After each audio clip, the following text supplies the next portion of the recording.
오늘 말씀은 마태복음 5장 우리 1절부터 12절까지 한 번 더 보시겠습니다.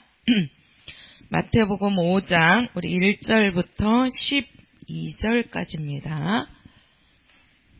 자, 다 같이 한 목소리로 읽을까요? 한 목소리로 시작.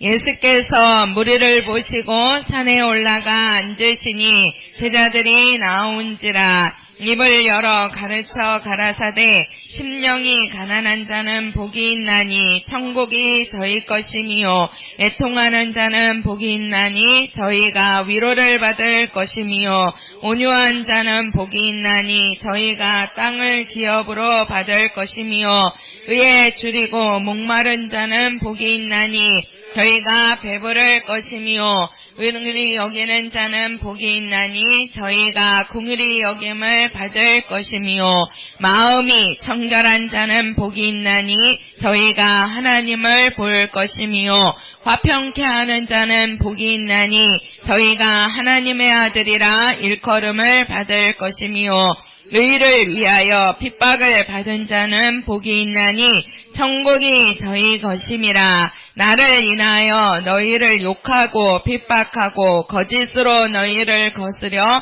모든 악한 말을 할 때에는 너희에게 복이 있나니 기뻐하고 즐거워하라. 하늘에서 너희 상이 큼이라. 너희 전에 있던 선지자들을 이같이 핍박하였느니라.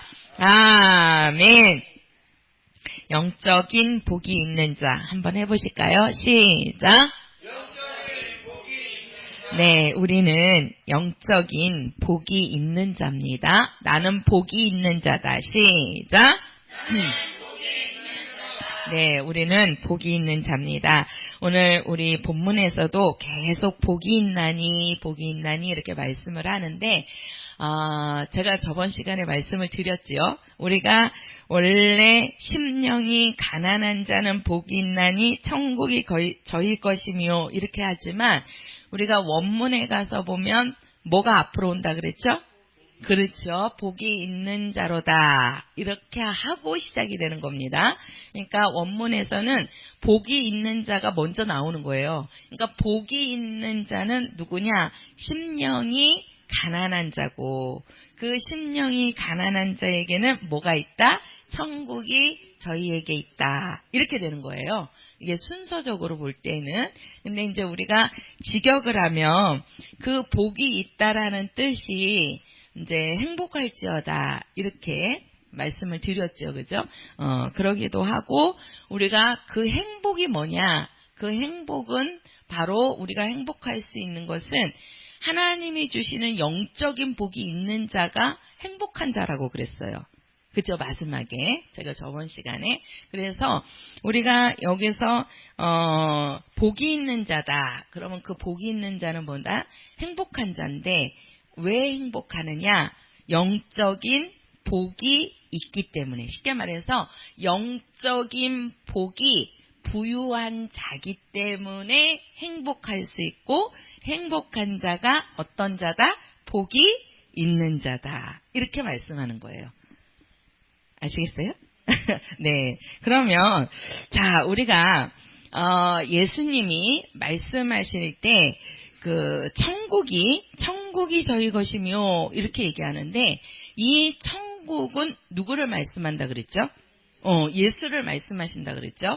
우리가 성경에 보면 다시 한번 제가 좀 해드릴게요. 우리가 성경에 보면 천국이라는 말씀이 나오고 그 다음에 뭐가 나오죠?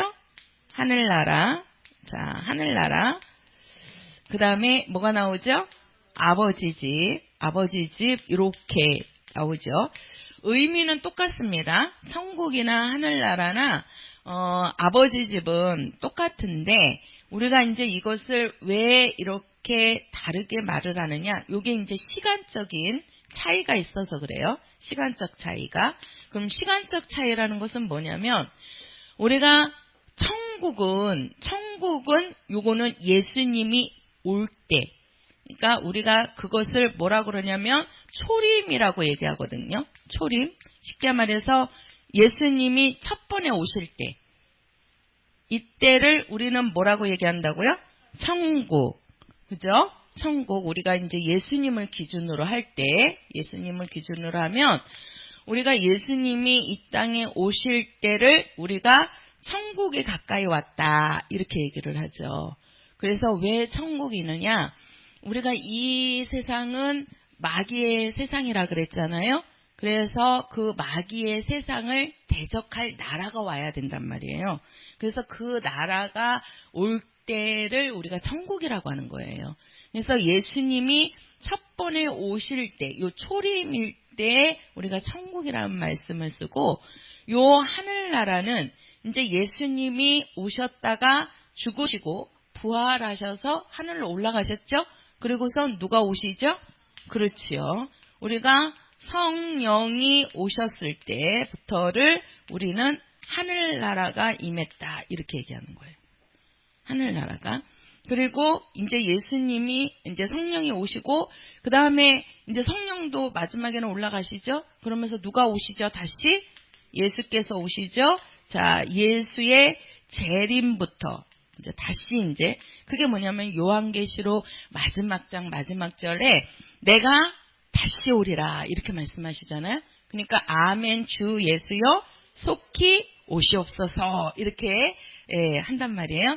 예수님이 다시 오실 때, 요 재림할 때부터가 이제 아버지 집이 되는 거예요. 그러면 마귀를 기준으로 해가지고 우리가 보면은요, 이 천국은 뭐냐? 이 천국은 아직 이 세상이 마귀의 세상인 겁니다. 이 세상이. 쉽게 말해서 이 세상이 마귀의 세상이라는 얘기는 뭡니까? 아직 마귀에게 이 세상 권세를 갖고 있는 거죠. 그쵸? 세상 권세를 갖고 있을 때예요. 마귀가. 그래서 그 세상 권세를 갖고 있는 요 사망 권세잖아요. 마귀의 권세는. 그 권세를 대적하기 위해서 예수께서 오신 거란 말이에요. 그때가 천국이거든요. 그러니까 그때는 예수님이 처음에 오실 때는 요 마귀가 갖고 있는 권세가 있어요, 없어요? 있지요. 있단 말이에요. 있으니까 예수님이 대적하러 오시잖아요. 그렇죠? 그리고 우리가 하늘나라는 이제 예수님께서 십자가에서 죽으시고 뭐 하셨죠? 부활하셨지요. 그래서 사망 권세로, 마귀 사망 권세로 예수님을 죽였다라고 했지만 예수님은 사망 권세를 깨고 살아나셨잖아요. 부활하셨죠. 그래서 예수님의 부활은 누구를 심판하는 거예요? 마귀를 심판하는 거예요. 그러니까 이때 이 하늘나라는 마귀를 뭐 했을 때? 심판할 때, 심판했을 때. 예수님이 죽고 부활하셔서 마귀는 심판이 됐단 말이에요. 그래서 이제는 마귀의 권세가 있어요, 없어요? 없어요. 마귀 권세를 예수님이 다시 빼앗아 온 거란 말이에요. 그때가 하늘나라입니다. 그리고 이제는 예수님이 다시 오시면 요 마귀가, 자, 이 마귀의 권세는 예수님께 뺏겼지만 아직도 이 마귀는 어디에 있어요? 세상에 있잖아요. 그죠? 그러면서 이제는 그 권세를 갖고 사람을 괴롭히는 게 아니고 뭐 하는 자다? 미혹하는 자다 그러잖아요. 그죠? 꿰는 자란 말이에요. 이제는 권세를 갖고 사람을 하는 것이 아니고 자기 권세는 예수님이 가져갔으니까 이제는 사람을 미혹시키는 일을 하는 거예요. 그게 바로 뭐냐면 시험 들게 하는 자라 이 말이에요. 시험하는 자다.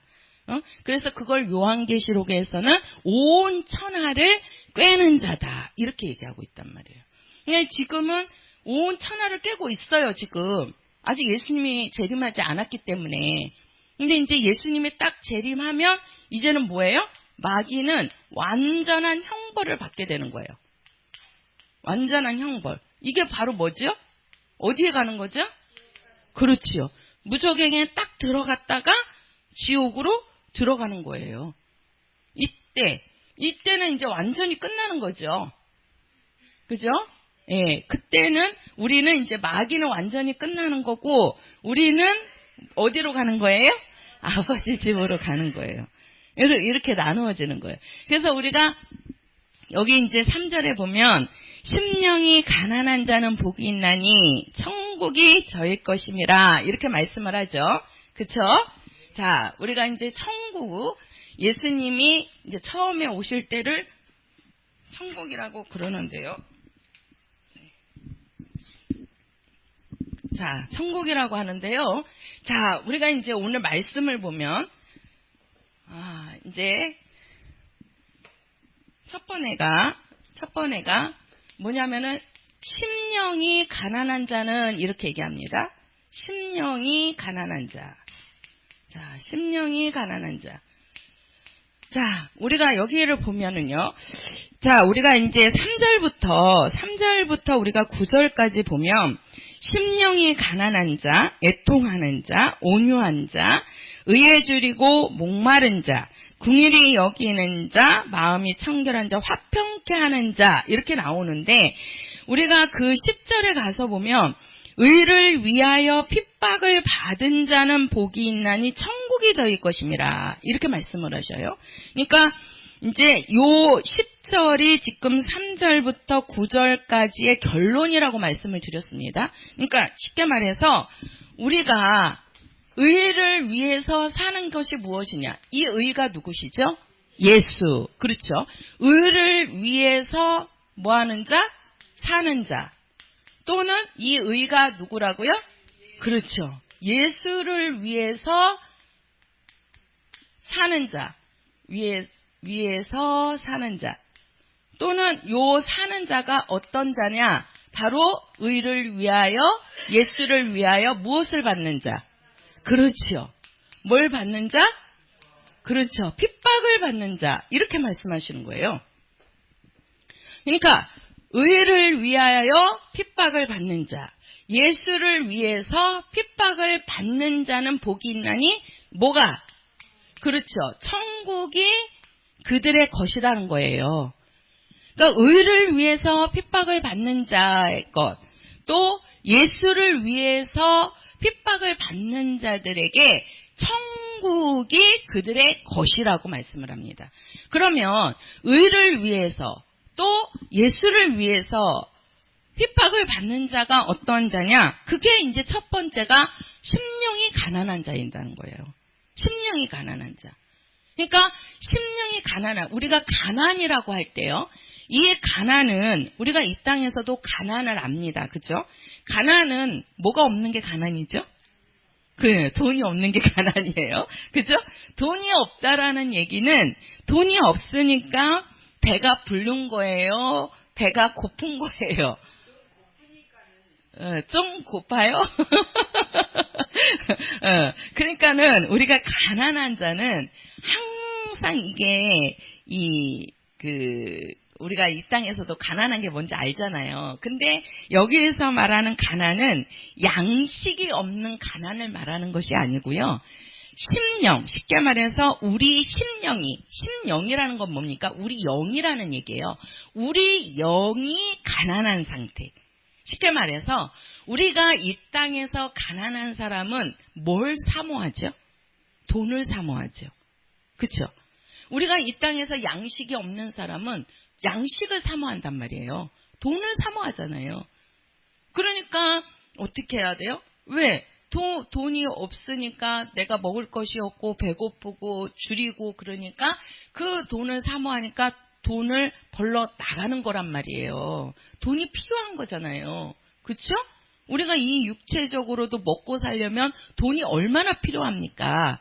그런 것처럼 심령이 가난한 자라는 것은 뭡니까? 우리 영에게 필요한 것이 있다는 거예요. 영에게 필요한 것이. 그러면 우리 영에 필요한 것이 바로 뭡니까?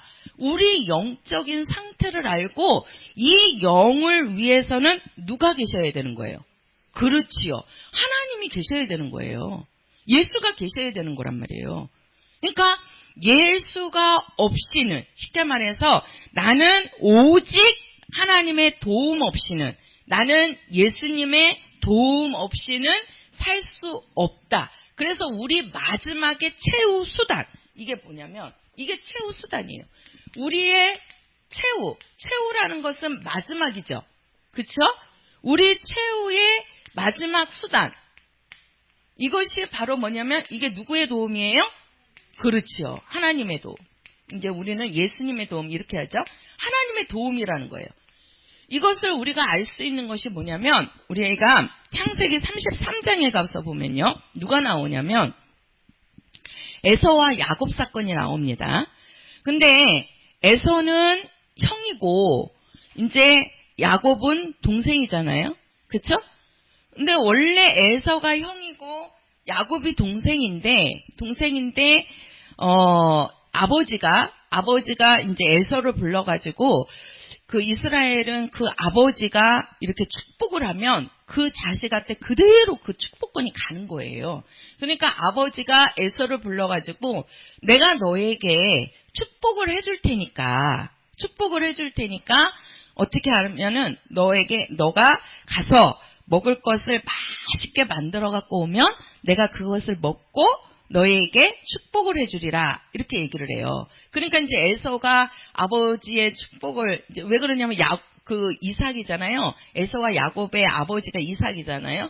그 이삭이 이제 죽을 때가 되니까 그 축복을 아들한테 해주려고 불러서 얘기를 했는데 그거를 이제 엄마가 밖에서 이렇게 듣고 있고 또 에서는 그 말을 듣고 너무 좋으니까 이제 어떻게 가요? 들에 가서 이제 왜 그러냐면 사냥을 좋아하니까 가서 사냥하러 나간 사이에 엄마가 야곱을 에서를 대신시켜가지고 음식을 만들어갖고 그 이삭에게로 들여보내요. 근데 그때 이삭은 눈이 이제 이렇게 우리도 나이 먹으면 눈이 잘 안 보이잖아요. 근데 뭐 잘 안 보일 정도가 아니라 아예 안 보였는지 이렇게 분간을 잘 눈으로는 식별이 안 되나 봐요. 그래서 이제 야곱이 들어가서 형 대신에 그 아버지의 축복을 받고 나옵니다. 근데 그것을 이제 에서가 돌아와서 보면 알아요, 몰라요? 알잖아요. 그러니까 엄마가 이 야곱을 이제 도망가게 해요. 그리고 에서가 자기 이제 죽이려고 할 건데 어떻게 하느냐 그랬더니 축복은 네가 받고 저주는 내가 받을게. 엄마가 그러는 거예요. 엄마가. 그러니까 이제 야곱이 이제 도망을 갑니다. 가고 그 다음에 이제 에서가 그거를 알고 그 성경에 보면은 한 400명 정도인가의 군사를 모집을 해가지고요. 누구를 죽이려고? 자기 동생 하나 죽이려고. 자기 얼마나 괘씸하면 그러겠습니까? 얼마나 괘씸하면 자기 동생을 죽이려고 400명의 군사를 모집을 해서 훈련을 시켜가지고 이제 야곱을 잡으러 가요. 그 이제 33장에 나오는 말씀이 근데 이제 야곱이 이제 거기서 이제 하나님이 도우셔가지고 이제 부인도 생기고 또 이제 자식도 생기고 또 재물도 많이 생겼단 말이에요. 그거를 다 갖고 고향으로 이제 오고 싶은데 고향으로 오게 되면 누가 있어요? 에서가 있잖아요. 그 에서가 가만히 두겠습니까? 그 동생 하나 죽이겠다고 400명의 군사를 훈련시켜갖고 그러는데 그러니까 어떻게 합니까? 그래도 이제 이 야곱이 가는 도중에 이제 자기 마누라도 먼저 보내고 이제 재물도 다 보내놓고 마지막에 자기가 혼자서 이 약복강에서 하나님께 기도하는 거예요. 마지막 자기 아내를 보내도 소용이 없는 거예요. 자기가 갖고 온 재물을 다 주겠다고 해도 소용이 없는 거예요. 에서의 마음이 안 녹아지는 거예요. 그러니까 이 야곱이 마지막으로 하는 것이 뭡니까? 그 야복강에서 하나님께 기도하면서 매달리는 거예요. 그러면서 얼마나 기도를 하는지 하나님이 천사를 보냈는데 보낸 천사를 붙잡고 놓아주지를 않아요. 그러니까는 그 천사가 하는 말이 야, 내가 가야 되는데 네가 이렇게 붙잡고 있으니 내가 뭘 도와줘야 되느냐? 이렇게 얘기해요. 뭘 도와줘야 되느냐? 그러니까 거기서 이제 에서가 나를 잡아 죽이려고 합니다. 그러면서 이제 막 그래요. 그러면 네 이름이 무엇이냐? 그러니까 나는 야곱입니다. 이렇게 얘기해요. 그러니까 야곱이라는 뜻이 도둑놈이라는 뜻이에요. 그러니까 형의 것을 도둑질한 거예요. 그 이름 따라 가는 거예요. 그게 다 그게 그러니까 거기에서 뭐라고 얘기를 하냐면 네 이름을 야곱이라고 하지 말고 뭐라고 하라? 이스라엘이라고 하라. 이스라엘이라는 뜻은 하나님과 싸워 이겼다라는 뜻이에요. 그러니까 마지막 수단이 그 아무리 자기가 그 아내를 보내고 그 자기의 재물을 보내고 하인들을 보내고 자식들을 보내도 안 되는 거예요. 근데 마지막에 이 야곱이 하나님 앞에 무릎 꿇으면서 자기를 축복하지 아니하면 자기는 여기에서 떠날 수가 없다는 거죠. 그러니까 그렇게 마지막 수단 나는 하나님의 도움이 없이는 나는 안 된다.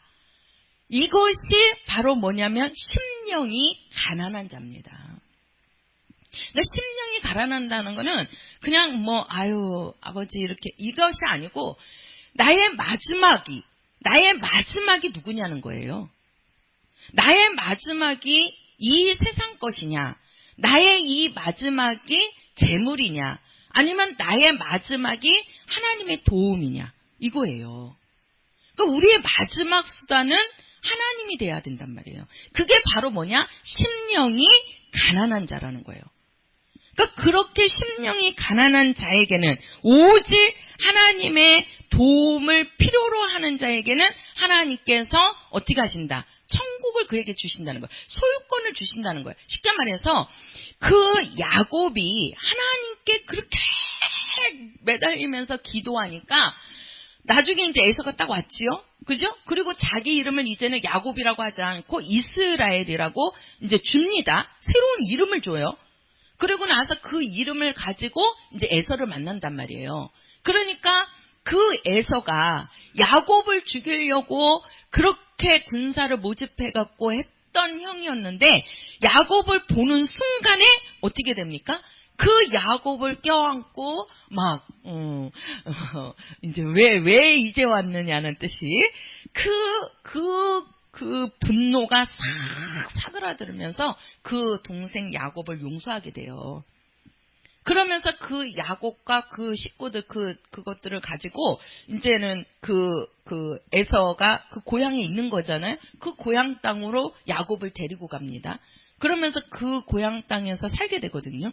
그러니까 에서의 땅인데도 에서의 소유권의 땅인데 그 나중에 그 33장에 가서 보면 창세기 33장 9절에 가서 보면 형한테 야곱이 그래요. 내가 이 갖고 온 재물을 형에게 다 드리겠나이다. 이것은 내 것이 아니고 형의 것입니다. 하고 주는데 에서가 받아요, 안 받아요? 안 받아요.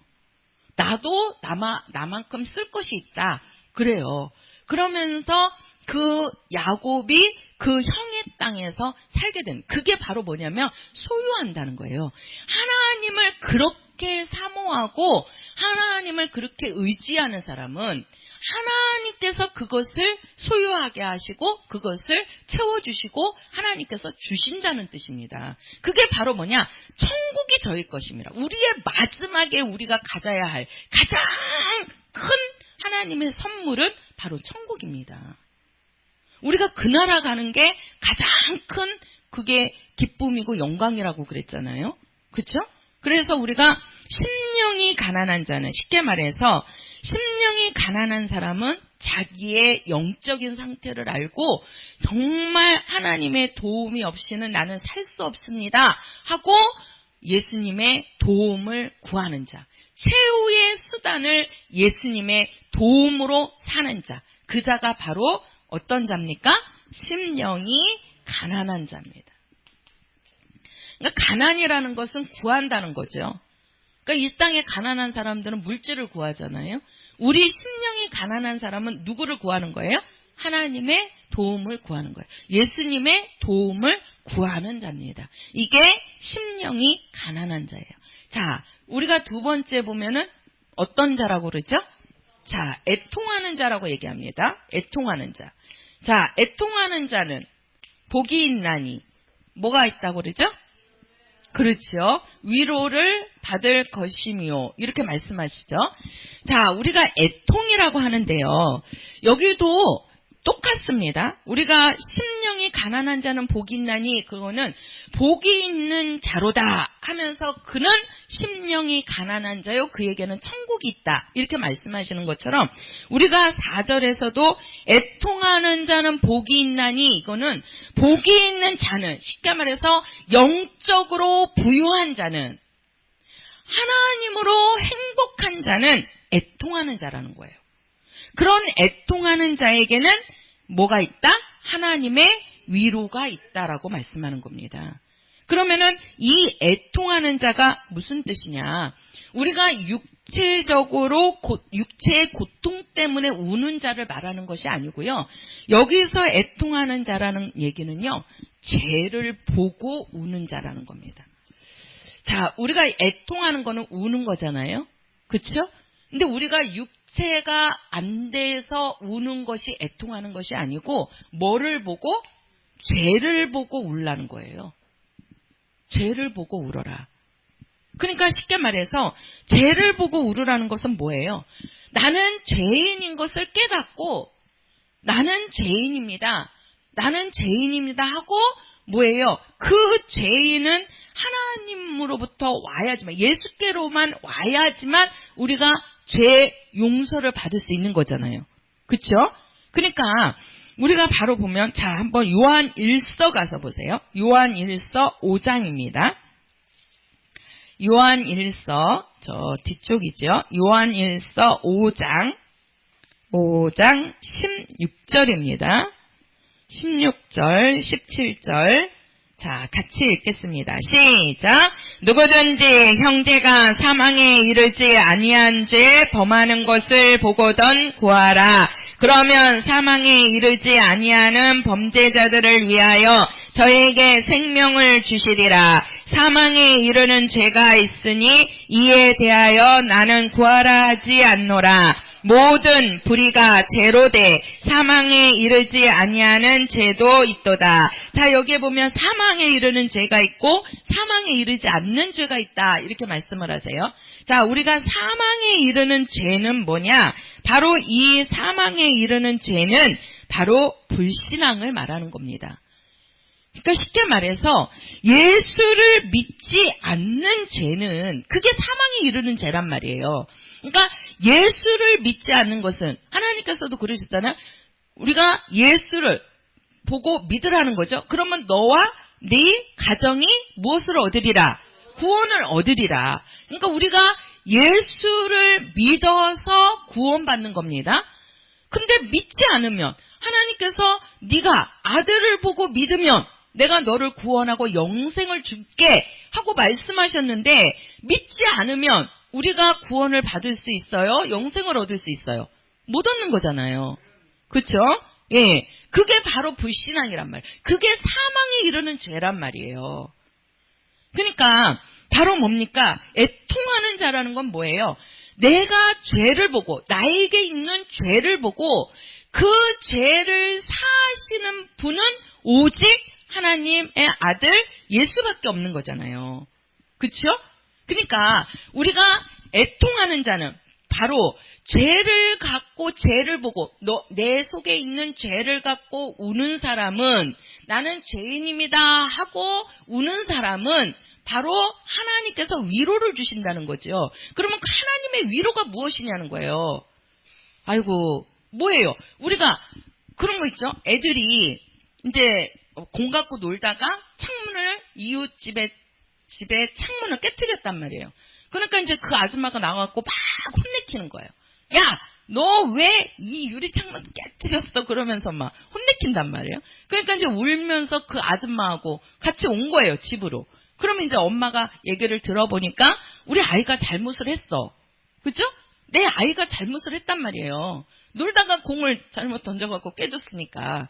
그러니까 어떻게 해요? 아유, 죄송합니다. 그러면서 어떻게 해요?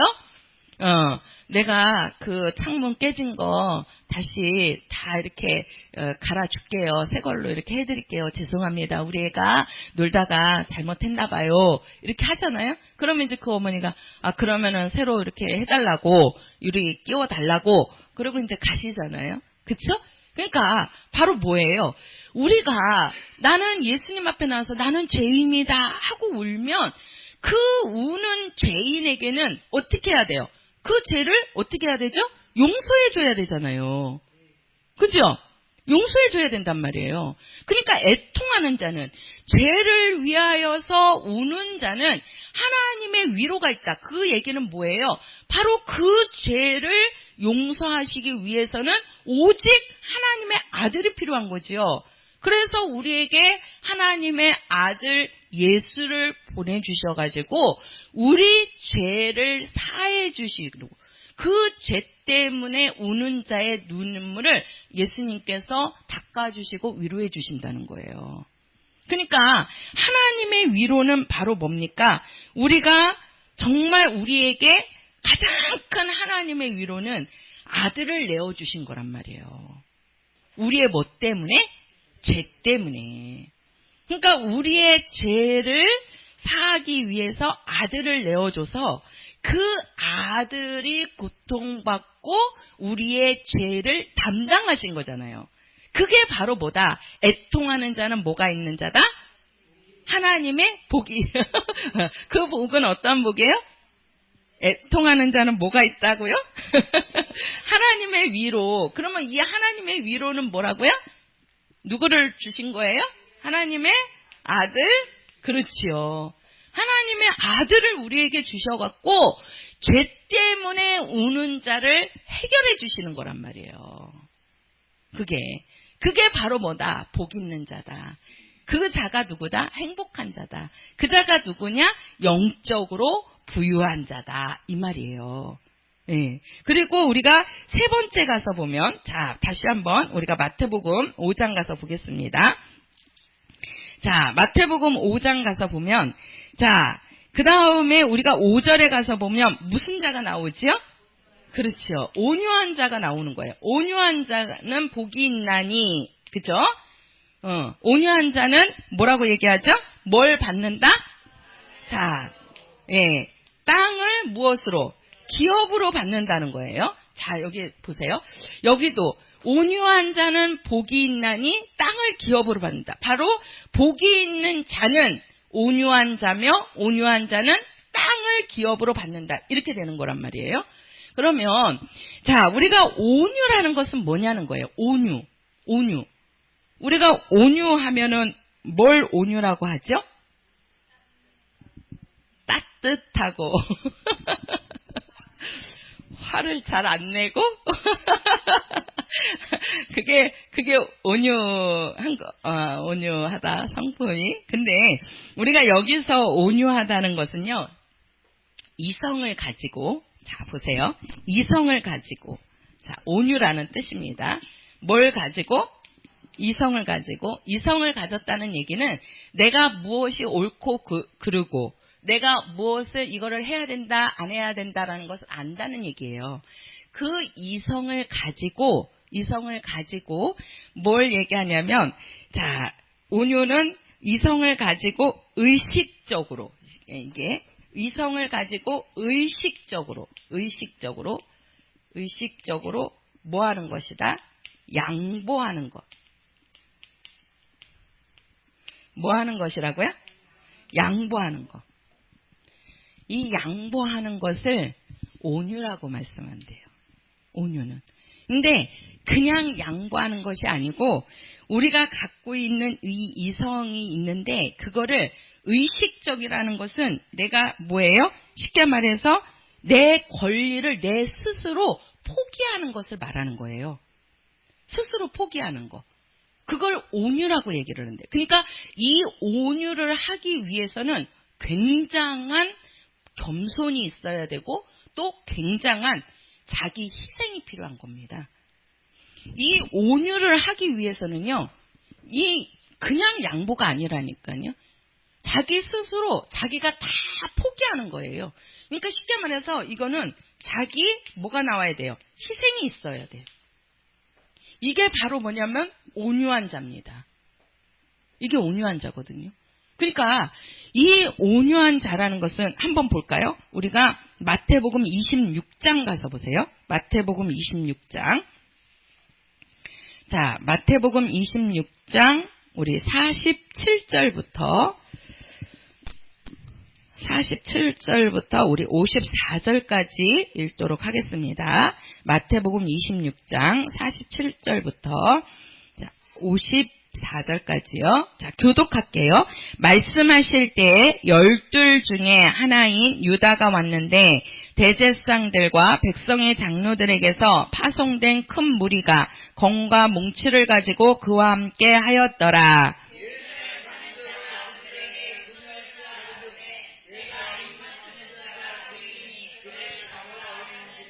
곧 예수께서 나와 랍비여 안녕하시옵니까 하고 입을 맞추니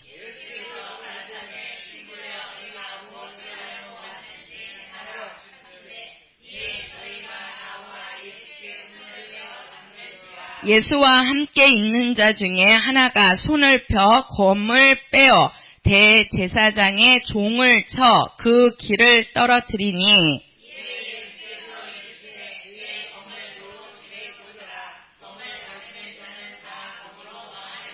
너는 내가 내 아버지께 구하여, 여기 잘 보세요. 너는 내가 내 아버지께 구하여 지금 12영 더 되는 천사를 보내시게 할 수 없는 줄로 하느냐.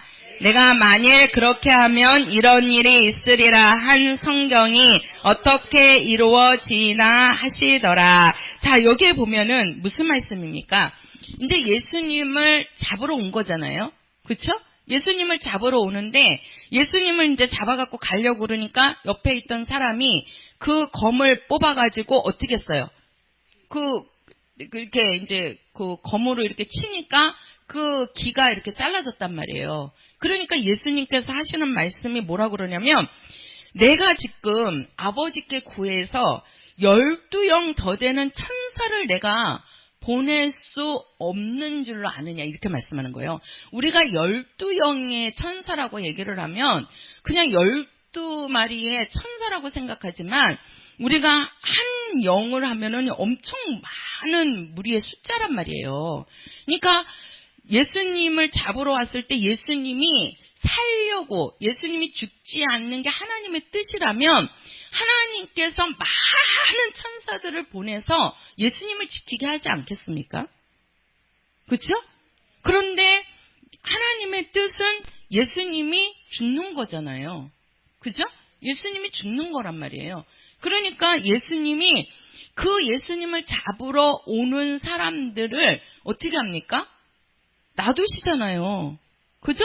놔두시잖아요. 그러면서 하시는 말씀이 내가 만일 그렇게 한다 그러면 어떻게 성경을 이루게 할 수 있겠느냐 이렇게 말씀한단 말이에요. 쉽게 말해서 내가 죽지 아니하면 나를 그들이 잡으러 와갖고 나를 죽이지 아니하면 내가 어떻게 아버지의 뜻을 이룰 수 있느냐. 내가 어떻게 성경을 이루게 할 수 있느냐. 그 말씀은 뭡니까? 예수님은 분명히 천사를 하나님이 보내서 예수님이 살 수 있는 능력이 있단 말이에요. 예수님이 없는 게 아니에요. 예수님은 얼마든지 살 수 있고 영생할 수 있고 그분은 모든 일을 다 할 수 있는 능력자이신데 그분 스스로가 포기하신 거란 말이에요. 예수님이 포기해서 죽지 아니하면 우리에게는 구원이 올 수가 없잖아요. 그렇죠? 그러니까는 예수님께서는 자기에게는 모든 능력이 다 있고 또 아버지께서 그렇게 할 수 있는 능력이 없는 게 아니라는 거죠. 천사를 보내서 아버지께서는 너희들이 네가 이 칼을 가지고 저 사람의 길을 죽이려고 예수님은 손을 못 대게 한다고 그 생각해서 하는 거죠. 그죠? 그런데도 바로 뭐예요? 내 스스로가 내가 포기한다는 거예요. 그게 바로 뭐냐? 그게 온유입니다. 그게. 그러니까 예수님만이 온유죠. 예수님만이 가장 큰 희생을 하셨잖아요. 우리 인류의 모든 사람들을 위해서 그분은 자기 목숨을 내놓았단 말이에요. 그게 바로 뭐냐? 그게 온유라는 겁니다. 온유라는 거예요. 우리가 이제 전도를 하다가 보면은 또 이제 전도를 해갖고 교회를 이제 모시고 와서 또 내가 전도한 사람들을 옆에 놓고 같이 이제 신앙생활을 하다가 보면 정말 어쩔 때는 아주 그냥 마음이 쓰릴 때도 많이 있죠. 아주 성질이 날 때도 많이 있습니다. 또 막 속상할 때도 많이 있습니다. 진짜 한 영혼을 우리가 전도해서 그들을 데리고 오려고 그럴 때 그냥 아멘 하고 나오는 사람도 있겠지만 그렇지 않고 정말 힘들게 정말 우리가 전도해서 데리고 오는 사람들이 얼마나 많아요. 그리고 또 전도해갖고 딱 앉혀놓으면 그거를 또 이용을 하잖아요. 그쵸? 나한테 이렇게 해주세요. 이렇게 안 하면 나 교회 안 나가요. 나 교회 안 가. 식구들조차도. 그쵸? 예, 부모님이 됐든 남편이 됐든 자식들이 됐든 그냥 그렇게 안 하면 엄마 그렇게 할 거야? 그렇게 하면 나 교회 안 가? 나 이번 주에 교회 안 가? 아니 교회 안 가는 게 벼슬이요? 그죠? 그런데도 어떻게 합니까? 우리가 어떻게 하죠? 참고 우리가 그 상대방의 말을 다 들어주잖아요. 왜 들어줘요? 내가 능력이 없어서 들어주는 겁니까? 우리에게는 자존심이 없어요? 우리들에게도 인격이 있고, 우리들에게도 의지가 있고, 우리들에게도 자존심이 있습니다. 근데 그들이 그렇게 성질을 부리고 막 그렇게 때를 쓰는데도 우리가 그 상대방의 말을 들어주고 그 사람을 이렇게 그냥 이렇게 맞춰주는 이유가 왜 그래요? 왜 그래요? 우리 성도님들 왜 맞춰주지요? 그렇지요. 그 한 영혼 구원해 보겠다고. 그치요? 그 한 영혼 정말 예수 믿게 해가지고 구원받게 해보려고 우리가 참고 인내하고 우리의 그런 것들을 다 그냥 포기하고 그 사람의 말을 들어주는 거잖아요. 그게 바로 온유라는 겁니다. 그게. 그러니까 이 온유 속에는 희생이 들어있는 거예요. 희생이. 그러니까 우리들을 위해서 가장 희생하신 분이 누구예요? 예수이시지요. 그러니까 예수님께서 뭐라고 말씀하시냐면, 뭐라고 얘기하냐면, 너는 네 이웃을 내 몸과 같이 사랑하라고 말씀하시는 거예요. 뭐라고요? 내 이웃을 내 몸과 같이 사랑하라. 쉽게 말해서 정말 예수님께서 우리를 위해서 희생하신 것처럼 우리들도 정말 그 한 영혼 전도하고 또 그들을 데리고 와가지고 예수 믿게 하려고 우리들도 그들에게 그러한 희생이 있어야 되고 그래야지만 그 영혼을 얻을 수가 있다는 거죠. 그런 자가 땅을 기업으로 받는다는 거예요. 우리가 땅을 기업으로 받는다는 게 뭡니까? 이 땅에서도 우리가 이렇게도 생각을 할 수가 있죠. 사람을 우리가 창세기에 가서 보면 흙으로 만들었다 그러잖아요. 그 흙이 땅이잖아요. 그렇죠? 우리가 정말 한 영혼을 위해서 그 사람을 전도하기 위해서 우리가 희생하고 또 포기하고 또 우리가 그들을 그렇게 상대방을 맞춰주면서 그들을 이끄는 것은 그렇게 하면 그 영혼을 얻는 거잖아요. 그렇죠? 이게 땅을 기업으로 받기도 하지만 그죠? 우리가 이런 땅이라는 게 지금 내가 뭐 금정동 땅을 샀다, 땅을 샀다 그것이 아니고 정말 우리가 그 영혼을 구원하기 위해서 우리가 우리의 것을 포기하면서까지 그 전도한 사람을 맞춰주고 그러면서 그 영혼을 구원하는 거에는 그 영혼을 우리가 기업으로 받는 거잖아요. 그게 이제 이 다음에 우리가 하늘나라 가서는 아버지로부터 기업을 얻는 거죠. 그 기업이 뭐냐? 상이잖아요. 그 상이잖아요. 그렇죠? 우리가 이 땅에서의 상이 아니고 하늘나라에서 어마어마한 상이 있죠. 우리가 그렇게 온유한 나를 희생하면서까지도 그 영혼을 전도해 놓으면 천하보다 큰 상이 우리에게 아버지께서 주신다고 말씀하셨잖아요. 그죠? 그러니까 우리가 이 온유한 자는 바로 뭡니까? 복 있는 자인데 어떠한 자가 복 있는 자냐? 온유한 자라는 겁니다. 이 온유한 자는 우리가 다 이성이 있어요. 그러니까 의식적으로, 쉽게 말해서 의도적으로 내 스스로 내가 뭐 하는 거라고요? 포기하는 거라니까요. 우리가 양보한다 그러는데 아예 포기를 하는 거예요. 그 상대방을 위해서. 그렇게 하면 뭐를 얻는다?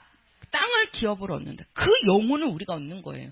그럼 그 영혼을 우리가 얻으면, 한 영혼을 우리가 얻으면 하늘나라 가서 천하보다 큰 상이 우리에게 있다라는 말씀입니다. 이것이. 그러니까 우리가 이 온유는 바로 내 스스로 자기를 포기하는 겁니다. 그게 그냥 내가 못나서 포기하는 게 아니에요. 내가 못나서 상대방의 말을 들어주는 게 아니에요. 우리 성도님들 진짜 남편을 전도하려고 하다가 보면 진짜 안 입고 올 때 많이 있고, 그죠? 예? 얼마나 속상할 때 많이 있습니까? 내가 이렇게까지 하면서 살아야 되나 할 때도 많이 있잖아요. 그래도 그때도 우리는 어떻게 해야 됩니까? 그렇죠. 우리가 지금 오늘 마태복음 26장에 그 말씀이에요. 그러니까 그 옆에서 지켜보던 그 사람들이 얼마나 답답했으면 예수님을 잡으려고 하는 그 사람의 검으로 치느냐는 거예요. 그래도 예수님은 그렇게 하지 못하게 하잖아요. 그리고서는 어떻게 해요? 기 떨어진 거 이렇게 하니까 다시 붙었잖아요. 그렇죠? 그러니까 예수님은 그렇게 하지 말라는 거죠. 그렇게 해버리면, 네가 하고 싶은 대로 다 해버리면, 네가 승질내고 싶은 대로 다 승질내버리면, 네가 말하고 싶은 대로 다 말하고, 네가 하고 싶은 대로 다 해버리면 그 영혼을 얻을 수 있어요, 없어요? 없는 거예요. 없는 거예요. 그래서 온유한 자가 되어라 라고 말씀하는 겁니다. 온유한 자가 되어라. 그래야지 땅을 네가 기업으로 얻을 수 있다. 그 영혼을 네가 얻을 수 있다는 겁니다. 영혼을 얻을 때까지 우리는 온유한 자가 되어야 됩니다. 할렐루야.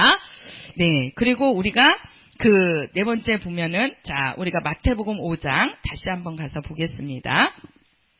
자, 온유한 자는 복이 있나니 저희가 땅을 기업으로 받을 것이며, 쉽게 말해서 정말 뭡니까? 온유한 자라는 것은 의식적으로 양보할 줄 아는 자, 쉽게 말해서 자기를 포기하면서도 그 상대방의 말을 들어주는 자, 그런 자는 바로 땅을 기업으로 받는다.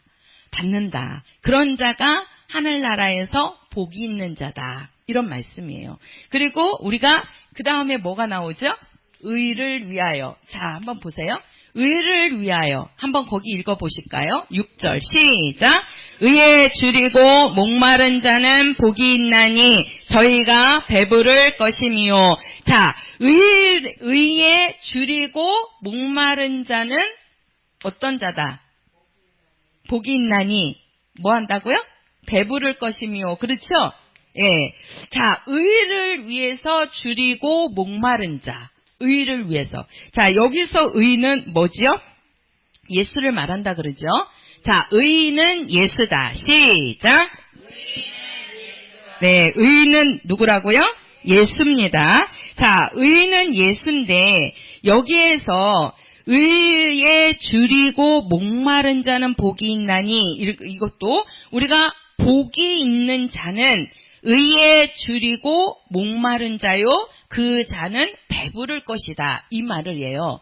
그러면 여기에서 의라는 것은 예수를 말하는 건데, 예수를 위해서 줄이고 목마른 자, 이게 누구냐는 거죠. 어떤 자냐는 거예요.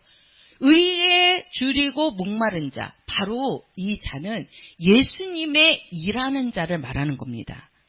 예수님의 일하는 자. 그러니까 예수님의 일하는 자는 정말 배부를 것이다. 이 말은 무슨 말씀이냐면요. 우리가 어린 아이가, 이제 갓난 아이들이죠. 갓난 아이가 막 배고파서 울어요. 배고파서 울면 그 아이들이 우는, 갓난 아이들이 우는 것 중에 하나가 배고플 때 울고, 또 뭐 소변이나 대변 봤을 때, 그죠? 그랬을 때 울잖아요. 기저귀 갈아달라고. 예. 근데 이제 우리가 딱 들어보면 아 얘는 배고파서 운다. 얘는 뭐를 했나 보다. 이게 이제 엄마들은 안단 말이에요. 배고파서 막 우는 아이한테는 뭘 줘야 돼요? 젖을 줘야 되잖아요. 예, 젖을 주든가 우유를 줘야 되잖아요. 근데 그 아이가 이제 이렇게 배부르게 충분하게 먹으면 그 아이가 잘 놀아요. 그쵸? 근데 그 갓난아이가 엄마가 젖이 부족해갖고 지금은 이제 우유를 사다가 우유 타갖고 주니까 상관이 없는데 옛날에는 우유가 없을 때는 엄마들이 젖이 잘 나오는 분도 계시고 젖이 잘 안 나오는 분들도 있었잖아요. 또 옛날 분들은 막 잘 못 드시니까 젖이 부족했단 말이에요. 애들한테 먹일 젖이. 그러면은 막 그 아이는 먹어야 되는데 배고프니까 먹어야 되는데 엄마 젖이 부족하니까 먹고도 계속 우는 거죠. 그죠? 그러니까는 어떻게 해요? 그냥 그 옆에 누구 또 애기 키우는 엄마가 있으면 가가지고 젖동량이라 그러잖아요. 그쵸? 가가지고 우리 애가 배고파갖고 그러니까 좀 젖 좀 조금 주시면 안 되겠습니까? 그러면 그 엄마는 또 젖이 줄줄줄줄 잘 나오니까 그냥 이렇게 먹여준단 말이에요. 그러면은 그 젖을 충분하게 배부르게 먹고 나면 그 아이가 울음이 딱 그치면서 한동안 잘 놀다가 또 배부르면 그 아이가 또 잠도 잘 잔단 말이에요. 그죠? 근데 충분하게 그거를 채워주지 않으면 계속 자다가도 깨고 막 이런단 말이에요. 그러니까 충분하게 그것을 채워줘야 되는 거죠. 그러니까 우리가 의에 줄이고 목마른 자다 이 말은요. 우리가 예수님의 일을 해야 되는데 예수님의 일을 하려고 막 우리가 정말 내가 주의 일을 해야 되겠다 하고서는 그 일을 찾아서 하려고 하면 일이 이렇게 하나님이 할 수 있는 일들을 부어주신다는 거예요. 쉽게 말해서 내가 전도를 하려고 하면 전도를 하려고 해보세요. 전도를 하려고 하다가 보면 이 사람도 만나게 되고 이 사람도 만나게 되고 또 다른 사람이 소개해서 또 이 사람도 제가 이번 주에도 이제 또 이렇게 어떻게 목사님하고 저기 이제 건강검진이 있어서 갔다 오다가 어디 좀 들려보자 해가지고 한 군데를 들렸어요. 근데 거기에 이제 한 분이 딱 계시더라고요.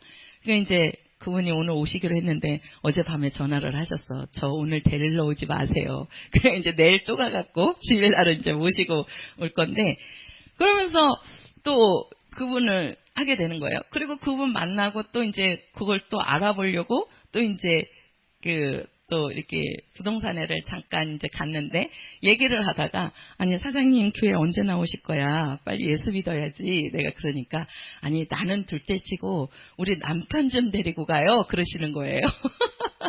이번 주에 그분 나오실 거예요 또. 그래갖고 조금 몸이 좀 불편하신데 정말 대단하세요. 그래서 먼저 우리 남편 좀 데리고 가라고 교회에 한 군데 교회를 하려고 하는데 거기는 자기가 가보니까 도저히 안 되겠다고 그러시는 거예요.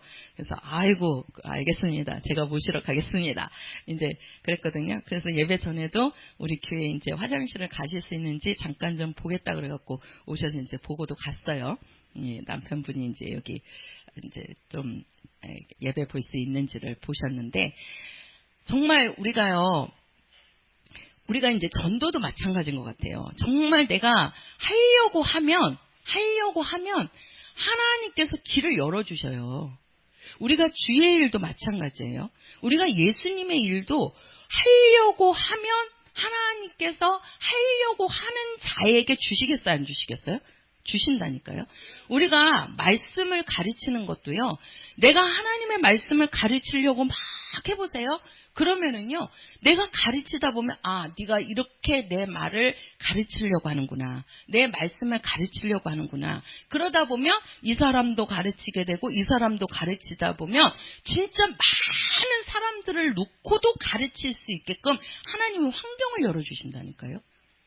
그게 바로 지금 6절의 말씀이에요. 의에 줄이고 목마른 자는 정말 예수님의 일을 하려고 하는 사람에게는 하나님께서 더 많은 일을 주신다는 거예요. 더 많은 일을. 그러나 그 반대로 내가 하나님의 일을, 예수님의 일을 안 하려고 하는 사람에게는요, 그 일이 눈에 보이지 않아요. 이 일을 아예 그 사람은 일이 없다니까요. 교회 안에 일들이 얼마나 많이 있습니까?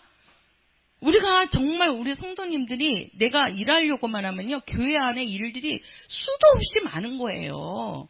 청소부터 시작해가지고 교회 단돌이부터 시작해갖고 우리가 복음 증거하는 거, 성도들 관리하는 거, 성도들 섬기는 일 한번 생각을 해보세요. 끝이 있습니까? 교회 안에 일이? 예수님의 일이 끝이 있어요? 없다니까요. 그런데 어떤 사람에게는 왜 나는 교회에서 하는 일이 없을까? 이렇게 말을 하고, 어떤 사람은 너무 하는 일이 많아갖고 정말 너무 많다, 너무 힘들다, 이런 사람이 있어요. 근데 우리가 성경에 보면 뭐라고 말씀하시냐면요, 한번 보실까요? 마태복음 13장 가서 보시겠어요? 마태복음 13장 12절입니다. 마태복음 13장 12절입니다. 같이 읽겠습니다. 시작. 무릇 있는 자는 받아 넉넉하게 되되 무릇 없는 자는 그 있는 것도 빼앗기리라. 이 말씀이에요. 우리가 정말 일하려고 하면 더 많은 일을 할 수 있게끔 하나님께서 넉넉하게 채워주세요. 그게 배부름이란 말이에요.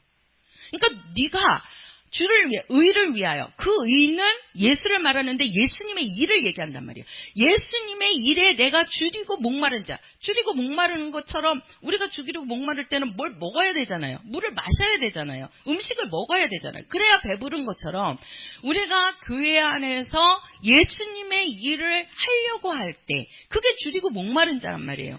그렇게 하는 자에게 배부를 것이다. 더 많은 일을 예수님께서 맡기신다고 말씀하는 겁니다. 지금 나에게 하나님의 일이 넉넉하게 지금 채워지고 있는 건지, 아니면 지금 내가 하는 일까지도 하나님께서 빼앗아 갖고 다른 사람에게 지금 주고 있는지를 우리는 봐야 돼요. 내가 이 일을 안 하면 할 사람 없는데 아니라니까요. 우리가요, 직장에서도 일을 해보십시오. 내가 일을 하는데, 그 자리에서 일을 하는데 내가 휴가라서 잠깐 며칠 쉬어. 그러면 그 일을 대신할 사람이 있어요, 없어요? 주잖아요. 사장이 이 사람 휴가라서 일주일 동안 휴가니까 일주일 동안 네가 이 일을 대신해줘라, 이렇게 얘기하죠. 분명히 그 나의 일을 하는 일에도 세상에서도 그 일을 대신할 자를 세운다니까요. 사장이, 주인이. 우리가 교회의 주인이 누구십니까? 예수님이시죠? 예수님께서도 예수님의 일을 담당을 시킬 때 정말 일하는 자에게 일을 주시는 거고, 그 일을 그 사람이 안 하면 그 일이 없어지는 게 아니에요. 그 일을 내가 안 하면 나를 대신해서 예수님은 다른 사람을 세운다니까요. 그래서 우리의 일을 빼앗기지 않게 해야 돼요. 나의 일을. 그러니까 그런 자가 바로 뭡니까? 의에 줄이고 목마른 자는 뭐라고요? 배부를 것임이뇨. 이렇게 얘기합니다. 그래서 정말 우리 성도님들도 하다가 보면, 일을 해보세요. 정말 일을 하다가 보면, 야, 정말 예수님께서 도와주시는구나. 예수님께서 길을 열어주시는구나. 그래서 내가 정말 예수의 일을 하려고 해야 됩니다.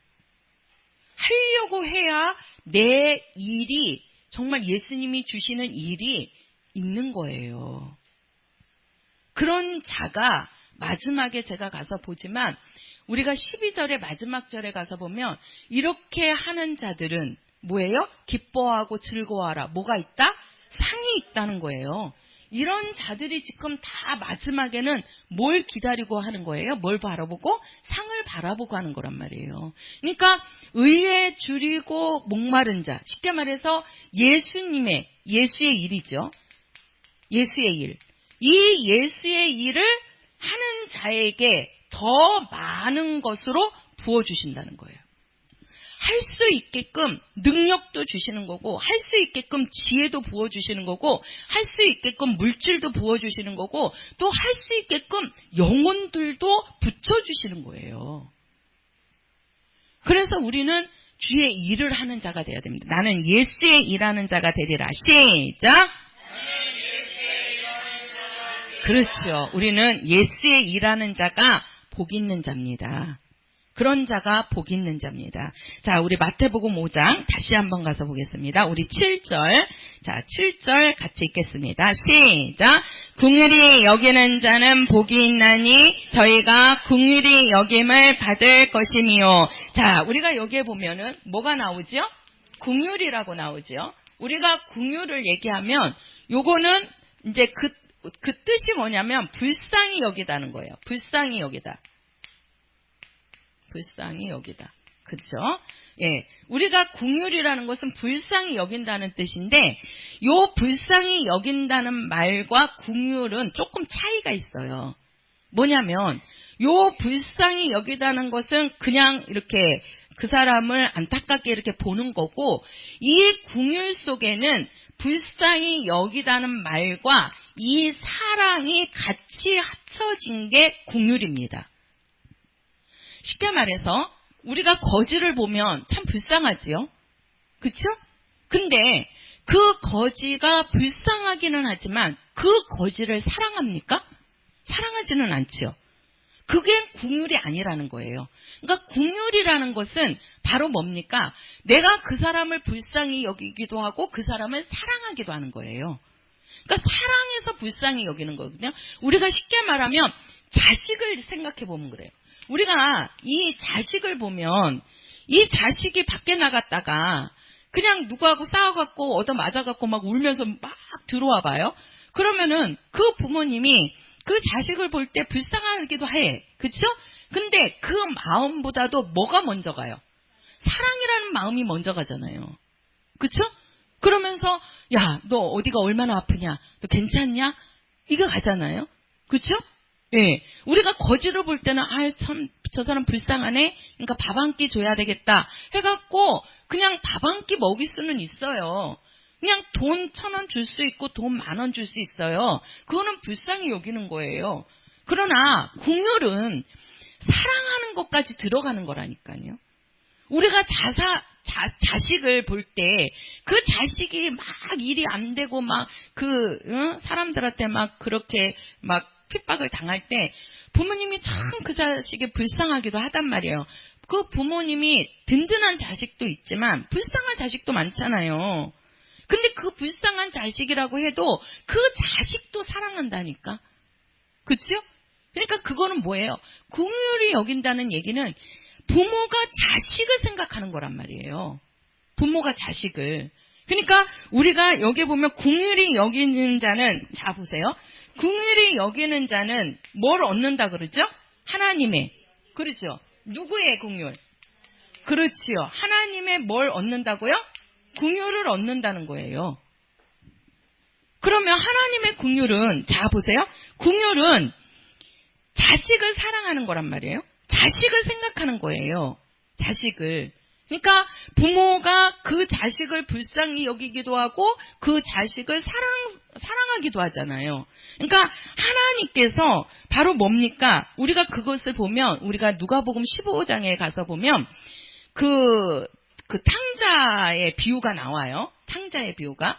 거기에 보면은 아버지가 아들이 둘이 있는데 큰아들이 있고 둘째 아들이 있잖아요. 근데 둘째 아들이 뭐라고 얘기합니까? 자기의 분깃을 달라 그러잖아요. 그리고 그 분깃을 받아가지고 진짜 타국으로 가가지고 진짜 허랑방탕 다 하고 탕진하고 돌아온단 말이에요. 그죠? 다 탕진하고 돌아올 때 누가 좋아라고 하는 부모가 있겠습니까? 자식이 그 아버지가 마음이 좋겠습니까? 그러나 탕진하고 돌아오는 그 아들을 아버지는 어떻게 하시죠? 기다리시고 돌아오는 그 아들을 맞이하잖아요. 그죠? 맞이해가지고 어떻게 해요? 옷도 갈아입히고 씻기고 옷도 갈아입히고 또 먹을 것을 해가지고 먹게끔 해주잖아요. 그게 바로 뭐야? 근데 큰아들은 어떤 마음이에요? 아버지는 탕진하고 돌아온 자식이 불쌍하기도 하지만 그 자식을 사랑하는 마음이 있다니까요. 그러니까 탕진하고 돌아온 그 자식을 받아주는 거예요. 그게 아버지란 말이에요. 근데 큰아들은 그렇지가 않잖아요. 그죠? 그 동생을 위해서 잔치를 베풀어주는 아버지를 원망한단 말이에요. 아버지를. 그게 궁휼한 마음이 아니라는 얘기예요. 궁휼한 마음이. 그러니까 그 아버지의 마음이 탕진하고 돌아온 그 아들을 불쌍히 여기기도 하고 그 아들을 사랑하는 그 아버지의 마음이 어떤 마음이라고요? 궁휼하심이라는 거예요. 궁휼하심이라는 거예요. 우리의 궁휼은요, 우리는 어떻습니까? 우리는 정말 하나님 앞에서 아무것도 아닌 죄인이었잖아요. 그쵸? 죄인이잖아요. 근데 아버지께서는 우리를 불쌍히 여기시고 궁휼히 여기셔서 우리를 사랑하셔서 아들을 보내주시는 거잖아요. 그러니까 바로 뭡니까? 궁휼히 여기는 자는, 쉽게 말해서 우리가 정말 봐봐요. 하나님은 우리의 아버지시기에 죄인인 자식도 하나님 아버지는 궁휼히 여기신다는 거예요.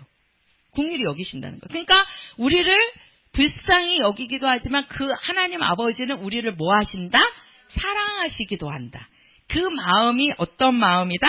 궁휼히 여기는 마음이다. 그러면서 우리가 마태복음 18장에 가서 보면 예수님께서 뭐라 그랬어요? 내 이웃을 내 몸과 같이 사랑하라 이렇게 말씀하시죠. 우리가 십계명에도 보면 내 이웃을 내 몸과 같이 사랑하라. 그 말씀이 뭡니까? 자, 궁휼히 여김을 받는 사람은 하나님의 뭘 얻는다? 궁휼히 여김을 받는다는 거죠. 쉽게 말해서 우리가 이웃을 그래서 이게 들어가야 되는 거예요. 우리가 이웃을 우리가 궁휼히 여겨야 되는데 이 이웃을 궁휼히 여기기 위해서는 이 안에 뭐가 들어가야 된다고요? 사랑하는 마음이 들어가야 된다는 거예요. 쉽게 말해서 우리가 사랑하기 위해서는 부모님의 마음이 있어야 되는 거예요. 부모의 마음. 더군다나 아버지의 마음보다도 어머니의 마음. 어머니는 자식을 진짜 사랑하잖아요. 그쵸? 예. 그러니까 쉽게 말해서 이 이웃을 어떻게 해야 된다? 어떻게 해야 된다? 어머니의 마음으로. 어머니의 사랑으로 그들을 뭐 해야 된다? 궁휼히 여겨야 된다는 거예요. 뭐 할 때? 우리가 뭐 할 때요? 전도할 때. 그러면 하나님께서 우리를 궁휼히 여겨서 우리에게 누구를 주셨죠? 예수를 주셔서 우리를 궁휼히 여기심으로 우리를 구원하신 것처럼 정말 우리들도 이 이웃을 위해서 정말 제가 그 말씀을 한번 이 말씀을 준비하면서 생각하는 게 정말 우리가 교회 안으로 한 영혼 나올 때 그 영혼들이 쉽게 나오는 영혼들이 없습니다. 정말 힘들고 어려운 분들이 나오시는 거고 또 그들이 정말 나올 때 어떤 결단된 마음이 있었기 때문에 나오는 거고 또 전도하시는 분들이 얼마나 많은 수고를 통해서 그 한 영혼이 나오게 되는 거예요. 그렇죠? 근데 그 나온 영혼들을 우리가 어떠한 마음으로 대해줄 거냐는 거예요. 어떠한 마음으로. 그러니까 우리 속에 하나님께서 우리를 궁휼히 여기셔서 우리에게 아들을 보내주셔가지고 그 궁휼하심을 따라서 우리가 구원에 이르게 되는 거잖아요. 그것처럼 우리도 그 한 영혼 대하는 마음이 궁휼히 여기는 마음이 있어야 된다는 거예요. 어떠한 마음이요? 궁휼히 여기는 마음. 내가 정말 저 한 성도가 이렇게 그 행함을 보고 우리가 판단하고 그 성도를 가지고 우리가 그런 남의 말을 하는 그런 것이 아니고 정말 어머니의 마음으로, 아버지의 마음으로 그를 불쌍히 여기고 또 그를 사랑하는 마음으로 우리가 한 영혼을 대한다면 우리가 하늘나라 갔을 때 아버지로부터도 우리가 그 긍휼하심을 얻을 수 있다라는 겁니다. 그래서 우리는 교회에 오는 모든 성도들을 그러한 마음으로 대해야 돼요. 그런 마음으로. 정말 그 사람을 불쌍히 여기는 마음도 있고 또 그 사람을 사랑하는 마음. 그게 바로 아버지와 어머니의 마음이란 말이에요. 하나님께서 우리들은 완전히 죄인이잖아요. 그런데도 우리를 불쌍히 여기시고 우리를 긍휼히 여기셔서 아들을 내어주신 것처럼 아들을 내어주면서까지 우리를 사랑하신 거잖아요. 그게 긍휼하신 마음이란 말이에요. 그게 우리 성도들 안에도 있어야 된다는 거죠. 우리가 가정에서도 마찬가지입니다. 가정에서도 정말 우리가 자식을 대할 때도 또 남편을 대할 때도 어머니를 대할 때도 긍휼한 마음으로 해야 된다는 거예요. 긍휼한 마음으로.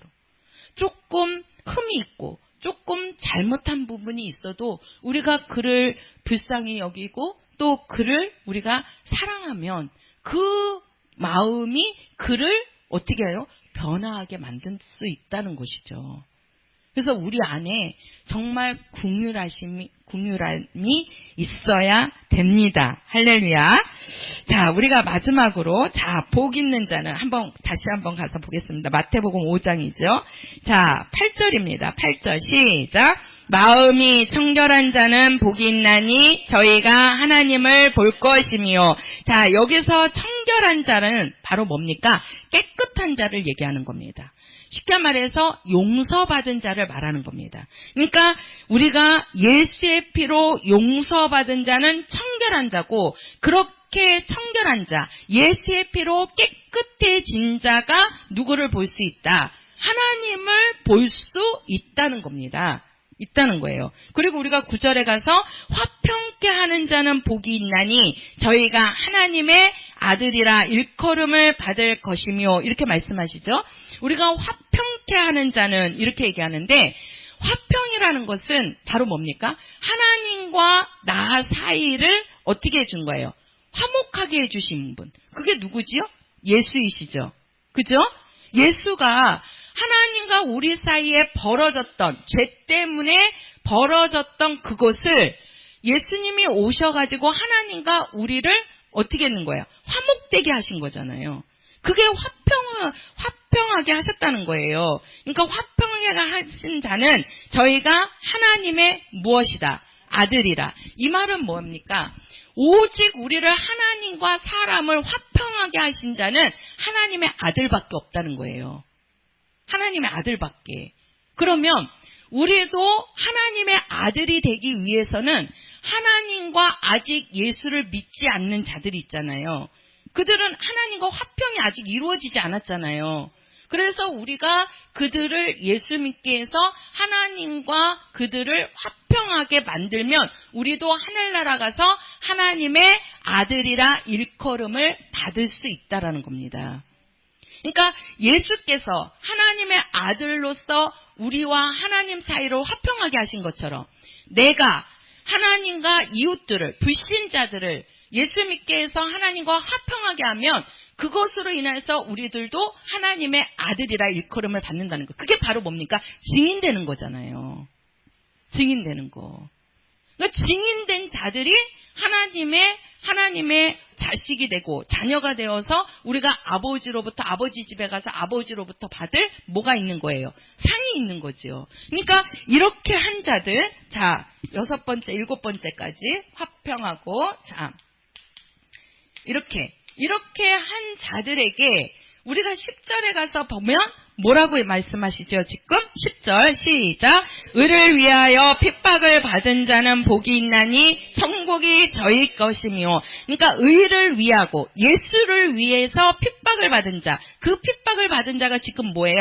심령이 가난한 자는 핍박을 받게 되고, 또 죄를 보고 애통하는 자는 핍박을 받는 자라는 거예요. 의식적으로 양보할 줄 우리가 전도하다가 진짜 우리의 것을 포기할 정도로 희생하는 거, 그게 얼마나 우리가 정말 많은 사람들로부터 핍박을 받는 일입니까? 이렇게 핍박을 받는 자는 바로 뭡니까? 천국이 그들의 것이라는 거죠. 그러면서 우리가 12절에 다시 한번 말씀을 강조하고 있어요. 12절 시작. 기뻐하고 즐거워하라. 하늘에서 너희의 상이 큼이라. 너희 전에 있던 선지자들을 이같이 핍박하였느니라. 그렇게 말씀하는 겁니다. 그러니까 우리가 이렇게 예수를 위해서, 의를 위해서 핍박을 받는 자는, 핍박이라는 건 뭐예요? 어려움을 당한다는 거예요. 어려움을. 그러니까 우리가 심령이 가난한 자, 애통하는 자, 또 우리가 온유한 자, 예수를 위해서 어려움을 당하는 거잖아요. 이렇게 핍박을 받는 자들에게는 뭐하라? 뭐해라? 기뻐하라. 그렇죠. 기뻐하고 뭐하라? 즐거워하라. 기뻐하고 뭐하라? 즐거워하라. 우리가 예수를 위해서 어려움 당하는 것을 우리가 속상해하지 말고 기뻐하고 즐거워하라는 겁니다. 왜? 하늘에서 너희의 상이 뭐하다? 크다라는 말씀입니다. 이렇게 사는 자들은 하늘나라 가서 상이 크다는 겁니다. 크다는 겁니다. 정말 우리가 하늘나라 가서 아버지로부터 받을 때 우리가 이제 성경에 보면 면류관을 받는다 그러잖아요. 그 면류관이 다 똑같지 않습니다.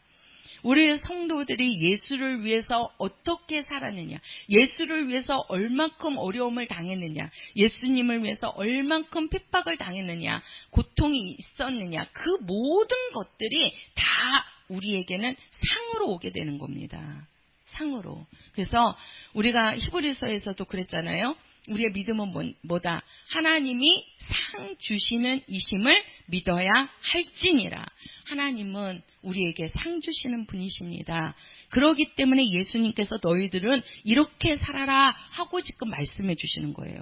이것이 우리에게 고통을 주기 위한 것이 아니고 우리에게 아버지로부터 받을 상을 얻게끔 하기 위해서 너희들은 나를 위하여, 의를 위하여, 예수를 위하여 살으라고 말씀하는 겁니다. 이렇게 사시는 우리 성도들이 되시기를 예수의 이름으로 부탁을 드립니다.